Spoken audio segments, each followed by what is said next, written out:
सुप्रभात बच्चों, मैं मुकेश।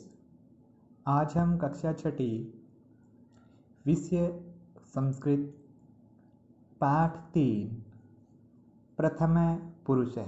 प्रथम पुरुष त्रिषु त्रिषु लिंगेषु, त्रिषु तीनों, ठीक है, लिंगेषु लिंगों में, प्रथम पुरुष तीनों लिंगों में।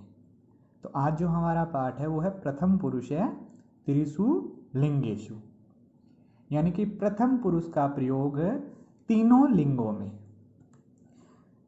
तो पिछला जो पाठ था हमारा धातु परिचय, उस पाठ में हमने धातु के सामान्य परिचय के बारे में जाना था।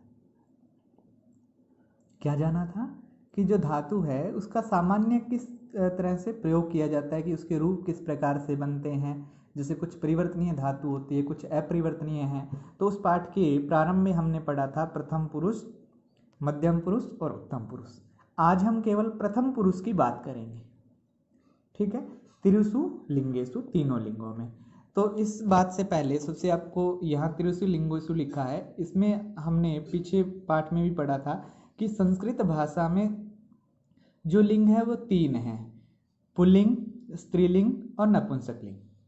पुल्लिंग पुरुष जाति के लिए, स्त्रीलिंग स्त्री जाति के लिए, और नपुंसक लिंग जैसे जो शब्द ना पुरुष जाति का हो और ना स्त्री जाति का हो। जैसे अब आपको उदाहरण बता देता हूँ। जैसे एक बालक है, पुरुष जाति का बोध करवा रहा है, बालिका है, स्त्री जाति का बोध करवा रही है। इसी तरह अगर हम ये कहें कि ये पुस्तक है, ये क्या है, पुस्तक है, तो ये पुस्तक क्या है, ना तो पुल्लिंग है ना स्त्रीलिंग है, तो ये किस में आएगी, ये आएगी नपुंसक लिंग की श्रेणी में, ठीक है। इसी तरह हम अगर दरवाजा कहें तो दरवाजा क्या है, ना तो पुल्लिंग है ना स्त्रीलिंग है, तो नपुंसक लिंग है। इसी तरह व्यंजनम यानी कि पंखा, पंखे को संस्कृत में क्या कहते हैं, व्यंजनम। तो व्यंजन शब्द है व्यंजनम, तो व्यंजनम क्या है, ना तो पुल्लिंग है ना स्त्रीलिंग है, तो क्या है, नपुंसक लिंग है। तो पुल्लिंग, स्त्रीलिंग और नपुंसक लिंग, तीनों लिंगों में किसका प्रयोग, प्रथम पुरुष का प्रयोग। तो यहाँ देखो इस पाठ में इन्होंने, और पुरुष भी 3 होते हैं, प्रथम पुरुष, मध्यम पुरुष और उत्तम पुरुष। तो सबसे पहले प्रथम पुरुष की बात कर लेते हैं कि अगर आपसे कोई पूछ ले कि प्रथम पुरुष क्या है, तो प्रथम पुरुष की परिभाषा देते हुए आपको बताना है कि जब हम किसी तीसरे व्यक्ति की बात करते हैं, ठीक है, इसमें कर्ता कौन होता है, कोई तीसरा। जैसे अब हम आपस में बात कर रहे हैं, ठीक है, हम आपस में बात कर रहे हैं, तो हम दोनों में भी कोई भी प्रथम पुरुष का कर्ता नहीं है। प्रथम पुरुष का कर्ता कौन है, जिसकी हम बात कर रहे हैं। जैसे वह बालक पढ़ता है, वह बालक पढ़ता है, यानी कि वह, हम इशारा कर रहे हैं कि वो हमसे क्या है, दूर है, और हम उसकी बात कर रहे हैं, तो वो क्या है, प्रथम पुरुष कहलाता है। अब बात करते हैं, संस्कृत में 3 पुरुष होते हैं। कितने पुरुष होते हैं, 3। प्रथम पुरुष, इसको हम अन्य पुरुष भी कहते हैं। तो यहाँ एक बात और फिर बताना चाहूँगा कि प्रथम पुरुष है उसमें ही कर्ता है वो तीनों लिंगों में अलग अलग प्रयोग किए जाते हैं। जैसे पुल्लिंग के लिए, स्त्रीलिंग के लिए, नपुंसक लिंग के लिए, तीनों के कर्ता अलग होंगे। मध्यम पुरुष और उत्तम पुरुष में, ठीक है, एक जैसे ही कर्ता होंगे, ठीक है। तो देखो बेटा, सबसे पहले पुल्लिंग में लिखा है स वह, तौ वे दो, ते वे सब, यानी कि प्रथम पुरुष अगर पुल्लिंग के कर्ता होंगे तो वो क्या होंगे, जैसे हम वह, वे दो, वे सब, हिंदी में तो हम ये कह देंगे, लेकिन संस्कृत में इसको पुल्लिंग में दर्शाने के लिए क्या बोलेंगे, सह तौ ते, सह तौ ते, वह वे दो वे सब। स्त्रीलिंग में वह, वे दो, वे सब, हिंदी में तो वही रहेंगे, लेकिन इनको संस्कृत में कैसे बोलेंगे, सा ते ताहा, सा ते ताहा। नपुंसक लिंग में वह, वे दो, वे सभी रहेंगे, लेकिन हम संस्कृत में क्या कहेंगे, तत् ते तानि, क्या कहेंगे, तत् ते तानि।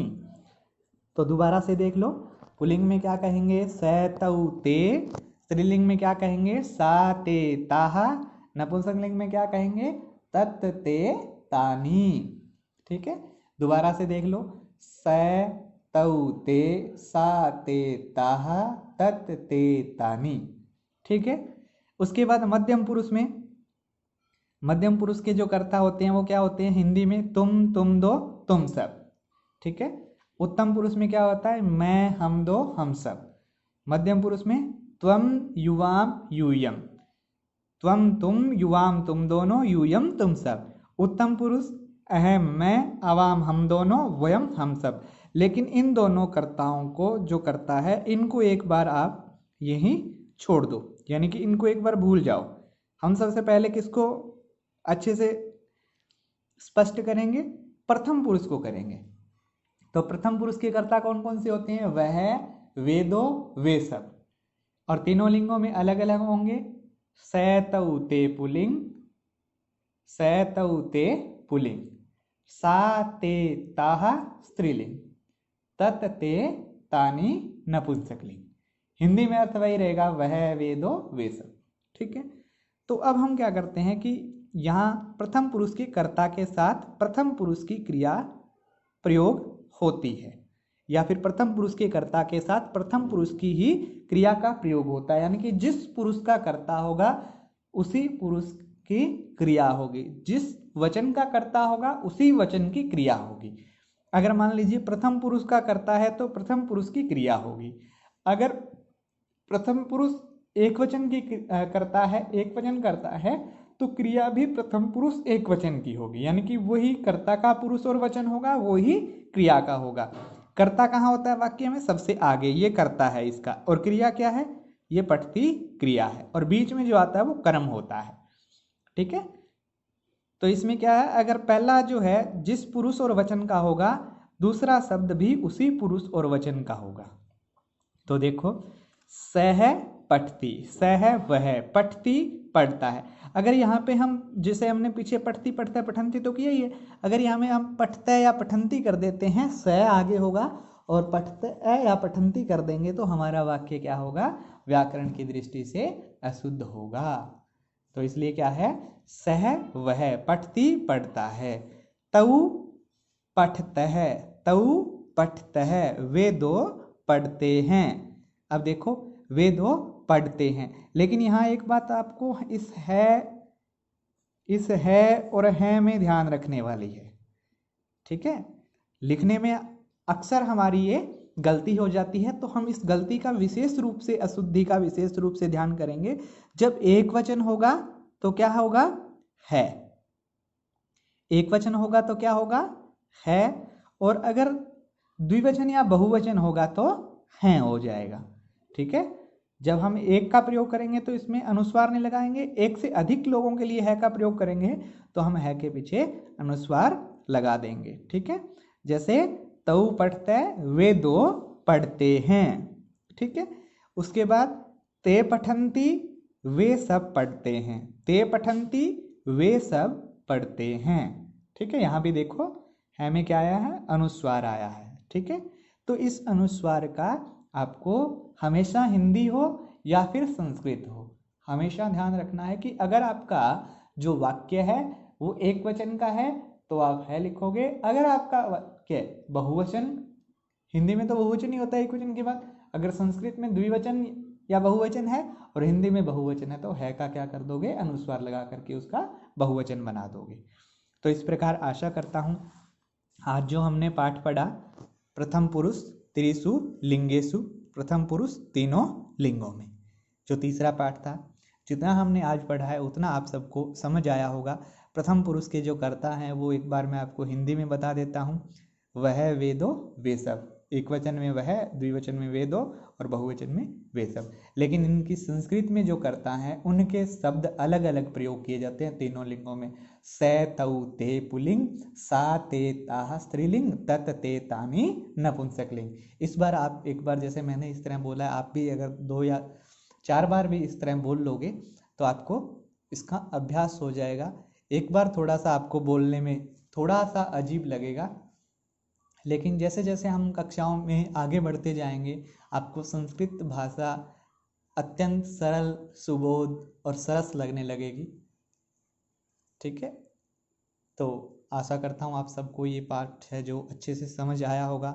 फिर भी अगर आपको किसी प्रकार की शंका रहती है तो आप मेरे से संपर्क कर सकते हैं। आपको जो इस तरह लिखा है, इस स्क्रीन पे आपको जो दिखाई दे रहा है, उसी तरह आपको इस पाठ को कॉपी में यहाँ तक लिखना है। ठीक है, कहाँ तक लिखना है? ऊपर से लेकर के यहाँ तक तो इसी तरह लिखना है, लेकिन उसके बाद क्या लिखना है? 1 नंबर डालना है, स पढ़ थी, उसके नीचे फिर वह पढ़ता है, फिर ये 2 नंबर तऊ पढ़ते हैं, वे 2 पढ़ते हैं, फिर 3 नंबर वे सब पढ़ते हैं। ठीक है, बाकी जो पाठ है वो अभ्यास के तौर पे या अभ्यास के रूप में हम इस पाठ को आगे करेंगे। इसी के साथ आप सभी का धन्यवाद।